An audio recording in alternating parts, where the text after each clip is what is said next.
السلام علیکم ورحمۃ اللہ وبرکاتہ۔ اسلام میں ختنے کا بڑا حکم ہے، بڑی تاکید اس کے بارے میں کہی گئی ہے۔ جیسے کہ آپ سب لوگ جانتے ہیں کہ ختنہ کرایا جاتا ہے، عام طور پر بچپن میں جب بچے چھوٹے ہوتے ہیں تو ختنہ کرا دیا جاتا ہے، اور جو تناسل کے اوپر جو چمڑی ہوتی ہے اس کو کاٹ کر بچپن میں ہی نکال دیا جاتا ہے، اس کو پھینک دیا جاتا ہے۔ بہت سے لوگ پوچھتے ہیں کہ ختنہ کیوں کرایا جاتا ہے، اس میں کیا فائدہ ہے، ختنہ کرانے کی کیا حکمت ہے۔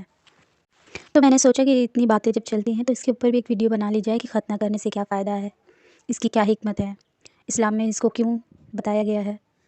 کچھ چند فوائد اس کے میں آپ کے ساتھ 5 فوائد ہی ڈسکس کروں گی، ویسے تو اس کے بے شمار فوائد ہیں، 20 نکل آئیں گے، لیکن کچھ اہم ہیں 5 جو میں آپ کے بتاؤں گی آپ کو۔ تو اسلام میں جتنے بھی احکام ہیں ان کا دنیاوی طور پہ تو فائدہ ہے ہی ہے، اور آخرت تو ہے ہی ہے۔ بہرحال تو سائنسدانوں نے بھی اس پہ ریسرچ کر لی ہے اور بتا دیا ہے کہ جو لوگ ختنہ کرائے ہوئے رہتے ہیں تو ان کو کتنا فائدہ ہوتا ہے۔ تو آئیے آج اس بارے میں بات کرتے ہیں۔ تو سب سے پہلا اس کا فائدہ یہ ہے کہ اللہ کا حکم ہے نا، اور رسول اللہ کا بتایا ہوا طریقہ ہے۔ تو جب ہم اس کو اپناتے ہیں تو اللہ بھی ہم سے راضی ہوتا ہے، اور رسول اللہ بھی راضی ہوتے ہیں، اور رسول اللہ کی روح کو بھی خوشی ملتی ہے، حاصل ہوتی ہے۔ تو دوسرا فائدہ یہ ہے کہ وہ جو چمڑی ہوتی ہے اگر اس کو نہ کاٹا جائے تو جو پیشاب کی نالی ہے اس میں پیشاب کے قطرے رہ جائیں گے 1 2 3۔ تو مان لیجیے اگر آپ کے 2 3 بوند بھی پیشاب کے قطرے پیشاب کی نالی میں رہ گئے تو اس سے انفیکشن کا خطرہ بڑھ جاتا ہے، اور جب آپ ختنہ کرائے ہوئے ہوتے ہیں تو جتنا بھی آپ کا پیشاب ہوتا ہے وہ سب نکل جاتا ہے، کہیں پہ بھی رکتا نہیں ہے، جس وجہ سے انفیکشن نہیں ہو سکتا ہے۔ دوسرا فائدہ یہ ہے اس کا۔ اسی طرح سے جب وہ چمڑی کٹے گی نہیں، وہیں پہ جو ایکسٹرا چمڑی کو ہٹا کے کاٹ دیا جاتا ہے، ختنہ جس کو کہا جاتا ہے، تو اگر وہ چمڑی رہے گی تو مان لیجیے آپ کے پیشاب کے قطرے وہاں پہ رک جائیں گے، اور جب آپ کا احتلام ہوتا ہے میرے بھائی لوگ کو تو وہ وہاں، اور جب مان لیجیے کوئی بھی وجہ ہو، ہم بستری کے بعد جو ہوتا ہے اسپم، وہ بھی وہاں جو ہے رہ سکتا ہے، اس کے قطرات رہ سکتے ہیں، تو جب وہ قطرات رہیں گے تو اس کی وجہ سے وہ انفیکشن ہو سکتا ہے۔ تو اس وجہ سے اگر چمڑی ہٹی ہوئی رہتی ہے، جس میں ہم لوگ کو ختنہ کہا جاتا ہے، چمڑی ہٹی ہوئی رہتی ہے تو آپ کو انفیکشن کے چانسز کم رہتے ہیں۔ اس کا تیسرا سب سے بڑا فائدہ یہ ہے۔ اسی سے ریلیٹڈ اس کا چوتھا فائدہ یہ ہے کہ جب آپ یہ چمڑی کٹا لیتے ہیں یعنی کہ ختنہ کروا لیتے ہیں تو پیشاب کی نالی میں ہونے والا جو کینسر ہوتا ہے اس سے آپ بچ سکتے ہیں۔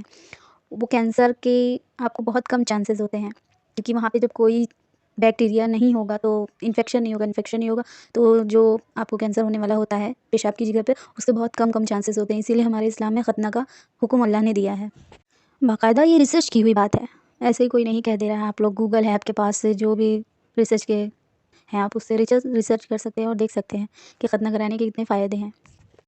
ریسرچ میں نے ریسرچ کی ہے تو ایک بات اور آئی ہے جس کا 5واں فائدہ یہ ہے کہ جو زائد چمڑی ہوتی ہے وہاں پہ، تو اس کو کاٹ کے جب نکال دیا جاتا ہے اور جب آپ کی شادی ہوتی ہے تو شادی کے بعد جو ہسبینڈ وائف والا ریلیشن ہوتا ہے اس میں آپ کی بیوی کو انفیکشن بھی ہونے کے کم چانسز رہتے ہیں۔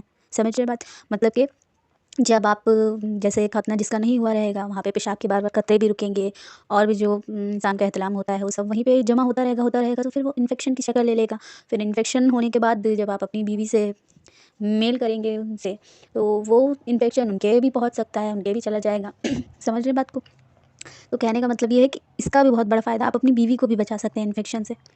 جو لوگ ختنہ کرے ہوئے رہتے ہیں، جتنے بھی ملک ہیں ریسرچ میں آئے، جتنے بھی ملک ہیں جہاں ختنے کا رواج ہے، لوگ ختنہ کراتے ہیں، وہاں بہت کم انفیکشن دیکھے گئے ہیں پیشاب کی نالی کے یا پھر کینسر کے وہاں پہ۔ تو اسی لیے ہمارے اسلام میں ختنے کا بتایا گیا ہے کہ ختنہ کرانا کتنا ضروری ہے۔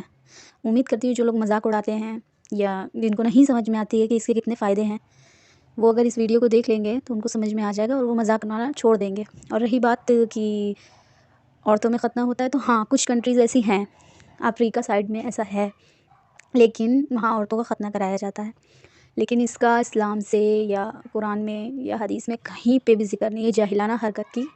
ہمارے اسلام میں اجازت نہیں، ہمارے اسلام میں صرف آدمی کا ختنہ بتایا گیا ہے، عورت کا نہیں بتایا گیا۔ کچھ جاہلانہ ریتی رواجوں کی وجہ سے ان کا رواج ہی یہی ہے کہ وہاں عورتوں کو اتنی تکلیف یہ سہنی پڑتی ہے، ان کا ختنہ کیا جاتا ہے۔ اور وہ واللہ اعلیٰ کیسے کیا جاتا ہے اس ڈیٹیل میں نہیں جاؤں گی، کیونکہ مجھے صرف سوچ کے ہی اس بارے میں الجھن ہو رہی ہے، تو اس میں ڈیٹیلس میں نہیں جاؤں گی۔ آج میں نے اس ویڈیو میں کھل کے ختنے کے بارے میں ڈسکس کر لیا، آپ لوگ کو بتا دیا۔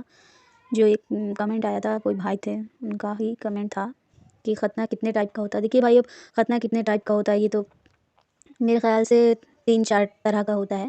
پہلا تو وہ جو گھر پہ ہم لوگ بلاتے ہیں کرانے کے لیے وہ کرتے ہیں، پھر ڈاکٹر ختنہ کرتے ہیں، ٹھیک ہے۔ اس کے بعد آج کل کوئی لیزر کا ہوتا ہے، تو یہ 3 4 طرح کے ختنے ہیں بہرحال۔ آپ لوگوں کو آپ کے بچوں کے لیے جس حساب کا بھی آپ کو لگتا ہو، ڈاکٹر سے پوچھ لیجیے یا آپ کے بڑے بزرگ ہوں گے ان سے پوچھ لیجیے کہ بھئی کون سا ختنہ ہم اپنے بچے کے لیے کرائیں، کون سا صحیح رہتا ہے، تو آپ ان سے پوچھ لیجیے. اب مجھ سے پوچھیں گے مجھے اتنی جو ہے اس بارے میں اتنی ڈیٹیل نہیں ہے. آپ اپنے گھر کے بڑوں سے پوچھ لیجیے کہ کون سا ختنہ میرے بچے کے لیے صحیح ہے نا. دعا میں یاد رکھیے گا. السلام علیکم ورحمۃ اللہ وبرکاتہ.